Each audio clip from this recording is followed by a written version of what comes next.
ती विक्रीला ठेवण्यात आलेली आहे आंतरराष्ट्रीय वेबसाईटवर एका. काय नेमकं म्हणणं आहे आपलं, ती लिलावात ठेवण्यात आली, कशी काय तिथे पोहोचली, काय आपली मागणी आहे त्याबाबत सर तिकडे पाहू.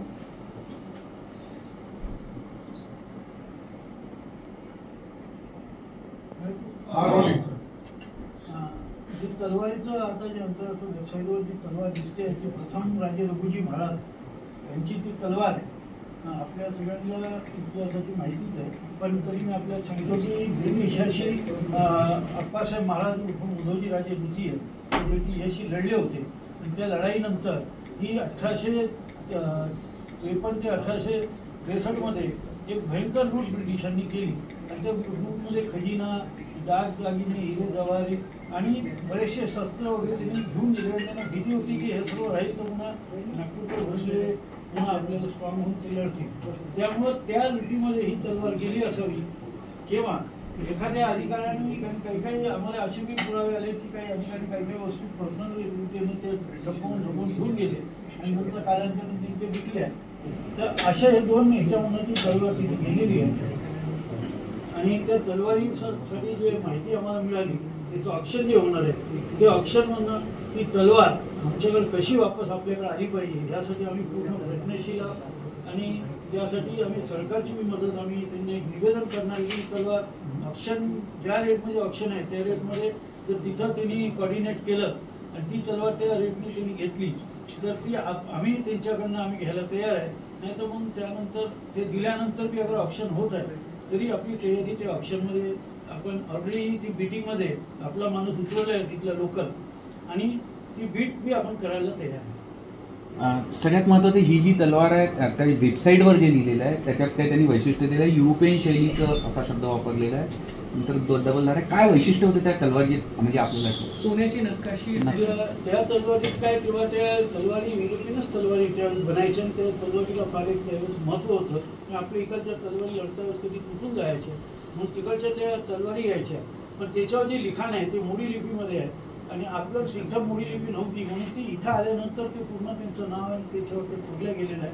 आणि एक ती महाराजांची तलवार होती मग त्याच्यावर सोन्याचं बरंचसं काम आहे आणि काही त्याच्यावर बारीक प्रकारचे काही स्टोन बी असतील आणि ती इथून हीच तलवार ती गेलेली आहे. कारण की आपण जर म्हणू की ती तलवार बनली पण इथं आली नाही पण तिथं मोडी लिपी नसल्यामुळं ते सर्व प्रिंटिंग इथं झालेलं आहे म्हणून ती तलवार इकडून तिकडे गेलेली. त्याची जी मूठ जी आहे ती वेगळ्या प्रकारची आहे, त्याला कसं बंदिस्त केलेलं म्हणजे वुलन कोट वगैरे असं काही आहे का त्या वेबसाईटवर लिहिलं? हां, त्याच्यामध्ये कसं राहते की त्यावेळेस ज्या मुठी बनायच्या ते जर राजे लोकांना वगैरे सही म्हणलं तर हस्तीदंत किंवा असे काहीतरी वस्तू यूज केले जायचे. कुठं ग्रीन स्टोन यूज व्हायचा, कुठं रेड स्टोन यूज व्हायचा आणि सॉफ्ट असलं पाहिजे चालवताना त्या प्रकारे त्याला ते बनवलं जायचे विशेष याच्यामध्ये. सोनेरी नक्षीकाम पण होतं. सोनेरी नक्षीकाम त्याच्यावर भरपूर आहे आणि हे जे अक्षरं बी लिहिलेले आहे सोन्याच्याच पाण्याने म्हणजे आपण पाण्याने ते सगळे अक्षरं त्याच्यावर लिहिले गेलेले. ते ऑप्शन होत आहे, ऑप्शनमध्ये जेवढी किंमत लागेल तर तुम्ही घ्यायला तयार आहे की सरकारची मदत हवी यासाठी? नाही, आम्ही सरकारला आम्ही पाठवतोच आहे. आता आमची ती तयारी चालूच आहे. जर त्या निवेदनावर जर झालं तर ऑप्शन तर ते त्या रेट त्यांनी कोट केलं त्या रेटमध्ये त्यांनी दिली तर ते वेल अँड गुड आहे. कारण त्या रेटनंतर काही टॅक्सेस बी लागतात तिथं तर त्या रेटमध्ये जर दिली सरकारच्या मार्फत तर आपण सरकारला निवेदन केलं की ते तुम्ही घ्या, आम्ही त्याची किंमत देतो. आणि नाही तर आपण जर ते झालं नाही तर आपण बीटमध्ये आपण उतरले राहिलो मग ज्यावेळेस ती बीट कशी चालेल त्याप्रमाणे पाहू. तलवार कदाचित महागात जाऊ शकते त्यावेळेस काय तयारी, किती पैसे मदत आता बघू. आता बीटमध्ये किती आता आपण घ्यायसाठी तो उतरलेला आपला प्रयत्न आहे की जे बी काही होईल जास्तीत कमी होईल त्याप्रमाणे आपण ती बीट आपल्या याच्यामध्ये घ्यायचं आमचं पुढं माणसाचं बीट कितीची जरी काही ती आपण सांगू नाही शकत. काही नाही समजा ते कमी बीटमध्ये जातं आपण मीडिया आपण जर म्हटलं तर ती जबरदस्ती बीट वाढून देईल म्हणून जे बी असेल ती बीटमध्ये आपली तयारी आहे. खरं तर मराठे म्हणजे भोसले जे नागपूरचे त्यांचा जो पराक्रम होता तो अटक ते कटकपर्यंत होता. ही तलवार पहिल्या राजे श्रीमंत रघुजीरावांचे सांगितलं कोणकोणत्या लढायांमध्ये उपयोगास आणलेली आहे, काय वैशिष्ट्य राहिलेले आहे, कुठे वापरले त्याचा अशा 2-3 तलवारी रघुजी महाराजचे जे आमच्या इथं आपण बघितलीच आमचं शस्त्रागार आहे त्यामध्ये मध्ये जी तलवार लावली तिला धोप म्हणतात. ती 2 धाची तलवार असते ही झोप म्हणून वापरली जाते. आणि ही तलवार जेव्हा चालवत होतं दोन्हीकडनं ते कापती ती तलवार, कारण धार दोन्हीकडे असल्यामुळं ती तलवार फार महत्वाची आहे इतिहासाने. पण कुठेतरी ही तलवार तिथे गेली आहे त्याची विक्रीच होऊ नये, कारण की शेवटी किती झालं तर ऐतिहासिक ठेवा आहे. चोरीच्या पद्धतीने जरी गेली असेल किंवा लुटमारीत जरी गेली असेल तर त्याची विक्रीच होऊ नये असाही काही प्रयत्न केला का? नाही, कसं आहे आता ते आपल्या सरकारने नाही रोखू शकत काही नाही, ते त्यांचे डिसिजन आहे. नाही ती जे ऑप्शन करून राहिली ती कंपनी फार जुनी आहे आणि ते लोक असं जे संग्रह जमा करतात आणि मग त्या संग्रहाचं ऑप्शन करतात. फक्त आपलीच तलवार नाही, वाटतं काही 86 आयटम आहेत त्याच्यामध्ये विविध, त्याचे ते ऑप्शन करणार आहे. त्यामध्ये एक आपली तलवार आहे.